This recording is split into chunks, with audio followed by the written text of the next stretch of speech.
pessoas, eu sou o professor Jefferson Antunes do canal Pesquisa e Jogos. E você, professor, você, professora, que está buscando alguma coisa para renovar o seu espaço de sala de aula, hoje nós vamos falar sobre gamificação. Eu vou demonstrar para vocês uma experiência de gamificação que eu já realizei e pode ser realizada em qualquer nível da educação. Mas antes, só lembrando, se você quiser apoiar o canal Pesquisa e Jogos, considere inscrever-se na promoção Kindle Winter, que garante a você 30 dias de acesso gratuitos ao sistema de e-books da Amazon. Link está aqui na descrição. E se você quiser apoiar o canal Pesquisa e Jogos de outras formas, considere se inscrever no canal, curtir esse vídeo, compartilhar com seus amigos e com suas amigas, tá bom? Vamos lá, pessoal. Então, relembrando o conceito de gamificação. Gamificação é o uso de ferramentas, é o uso de estratégias, é o uso de mecânicas de jogos em atividades que não são jogos. Então, se você aplicar um jogo dentro da sala de aula, isso é uma aplicação de jogo e não uma gamificação. E aí, eu trago hoje uma proposta de gamificação para vocês, professores e professoras, que queiram trabalhar em sala de aula. E aí, pode ser no infantil, pode ser no nível médio, pode ser no superior, pode ser no fundamental, para qualquer nível de ensino, essa minha proposta de gamificação pode funcionar. Então, bora lá. A ideia é o quê? Você criar uma moeda, uma espécie de dinheiro que vai funcionar dentro do espaço de sala de aula. Tem quando aquela aluna responde uma pergunta exemplarmente, você premia aquela aluna com um ponto? Ou então, aquele aluno que faz um trabalho acima da média e você premia ele também com um ponto?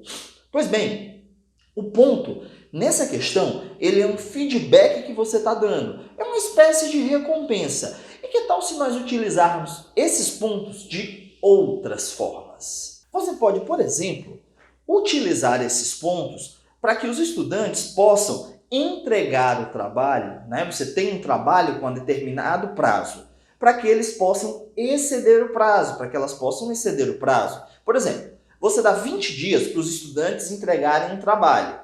E aí o que acontece? Se eles têm pontos para gastar, poxa, eu deixei para a última hora, eu não consegui fazer o trabalho a tempo, né? Meu grupo não conseguiu se reunir. Então o que acontece? Elas podem gastar pontos para quê? Para ampliar esse prazo. Quem sabe em um dia, em 2 dias. É claro que para isso você vai ter que se programar. Se a atividade era de 20 dias... Então você pode fazer o seguinte, vocês têm 19 dias para entregar. Quem gastar um ponto ganha 20 dias para fazer a tarefa. Às vezes esse um dia mais, um dia menos pode fazer diferença. E aí cada um vai decidir como gastar os pontos. Se for um trabalho individual, a pessoa tem que gastar seu ponto. Mas se for um trabalho coletivo, aí cada membro do grupo tem que gastar um ponto. Então eles vão pensar o quê? Poxa, esse ponto eu posso usar para aumentar uma nota. Posso. Mas se eu entregar o trabalho em dia, né, eu não vou precisar gastar esse ponto para conseguir mais prazo.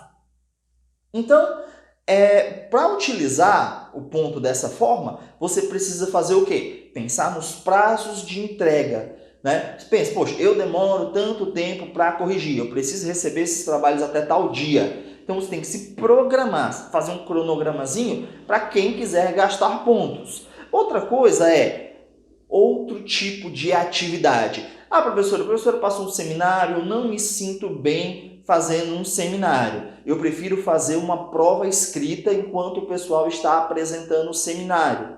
Então, façamos o seguinte, você dá 2 pontos, em vez de apresentar um seminário, você faz uma prova escrita ou um trabalho escrito. A pessoa escolhe trocar, ela está usando os pontos que ela ganha para o quê? Para gerenciar as atividades. E aí você pode, né, trabalhar com o quê? Você pode trabalhar com uma série de atividades onde você vai descobrir quais são as atividades que os seus estudantes, as suas estudantes mais gostam. Porque elas podem trocar. Eu não quero fazer uma prova, prefiro fazer um seminário.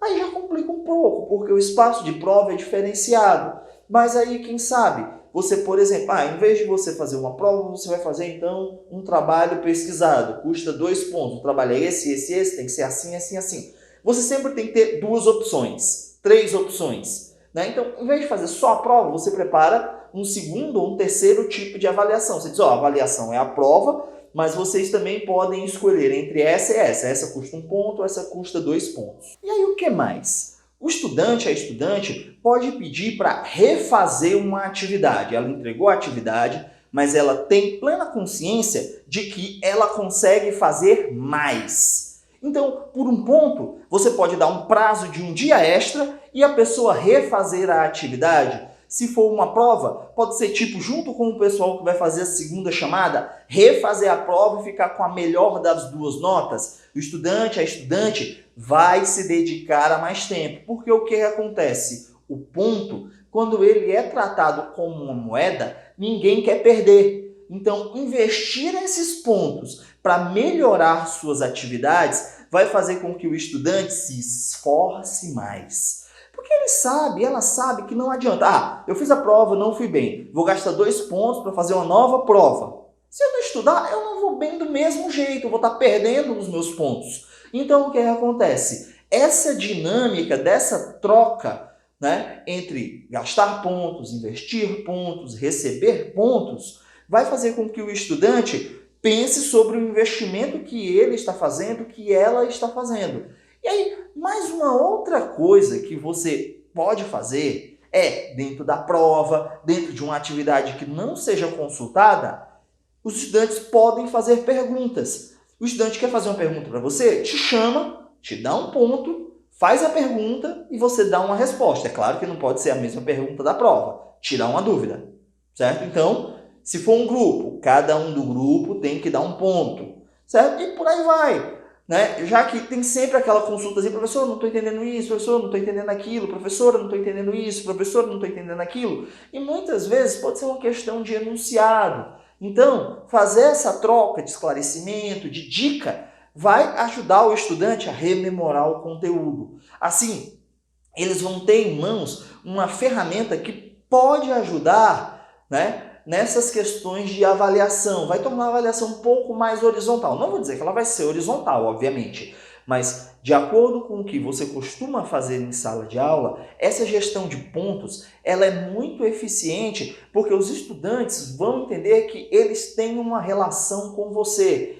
Vocês podem dividir algo, mediado pelo quê? Mediado por um sistema de pontuação gamificada. Então, recapitulando, os estudantes poderiam fazer o quê? Usar o ponto para aumentar uma nota, usar o ponto para substituir uma avaliação, usar um ponto para refazer uma avaliação, usar o ponto para quê? Usar o ponto para pedir prazo extra. Ou então, simplesmente, para pedir uma dica numa prova, numa avaliação, seja para você, professor, professora, seja para um colega, para uma colega, tá certo? E aí o que acontece? Você pode fazer várias atividades em sala de aula valendo pontos.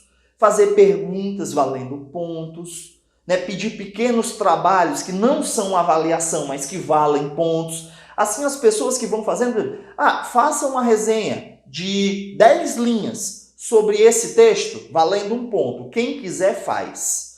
À medida que os estudantes forem percebendo que seus colegas estão ganhando pontos e outros colegas não estão ganhando porque não estão fazendo as atividades, mesmo que elas não sejam obrigatórias, eles também vão querer ganhar pontos, elas também vão querer ganhar pontos. Então você brinca com essa questão, você joga com essa questão. Usar o ponto para além de, você tem 1 ponto aí na média, você tem 1 ponto aí na próxima prova, certo? Usar para além disso. A ideia da gamificação e a ideia desse processo que eu estou falando é imersão. O que é que você tem que tomar cuidado? A todo momento deixar claro que não é uma competição. Quem ganha mais pontos e quem ganha menos pontos. Não, essa não é a ótica, essa não é a tônica. É que os estudantes possam ter uma experiência de gestão de recursos para que eles possam utilizar esses pontos como um recurso que eles têm, que elas têm, né? E elas possam pensar estrategicamente quando usar, como usar, tá certo?